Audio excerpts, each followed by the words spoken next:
পরিস্থিতি দ্রুত বদলে যাচ্ছে। ইরান, ইসরায়েল এবং ইউনাইটেড স্টেটসের মধ্যে উত্তেজনা এখন চরমে। বিশ্ব রাজনীতিতে বড় পরিবর্তনের আশঙ্কা তৈরি হয়েছে। ইরানের সর্বোচ্চ নেতা আলী খামেনেইকে ঘিরে বড় ঘটনা ঘটেছে বলে বিভিন্ন আন্তর্জাতিক প্রতিবেদন জানাচ্ছে। এরপর ইরানে নেতৃত্ব পরিবর্তন হয় এবং খামেনেইর ছেলে মোজতাবা খামেনেই নতুন সর্বোচ্চ নেতা হিসেবে দায়িত্ব গ্রহণ করেন।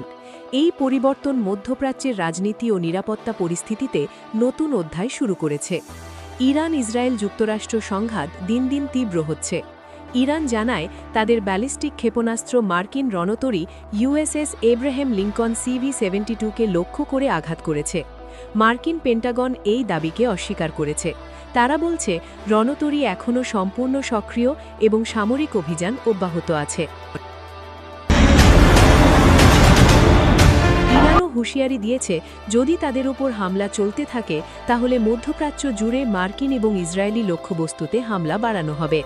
যুক্তরাষ্ট্রের প্রেসিডেন্ট ডোনাল্ড ট্রাম্প এবং ইসরায়েলের প্রধানমন্ত্রী বেঞ্জামিন নেতানিয়াহু এই পরিস্থিতিতে সরাসরি অবস্থান নিয়েছেন।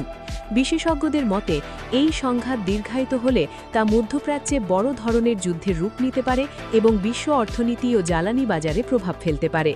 বিশ্ব রাজনীতিবিদ ও বিশেষজ্ঞরা মনে করছেন যদি ইরান যুক্তরাষ্ট্র ইসরায়েল সংঘাত আরও বৃদ্ধি পায় তাহলে মধ্যপ্রাচ্যের অন্য দেশগুলো জড়িত হতে পারে।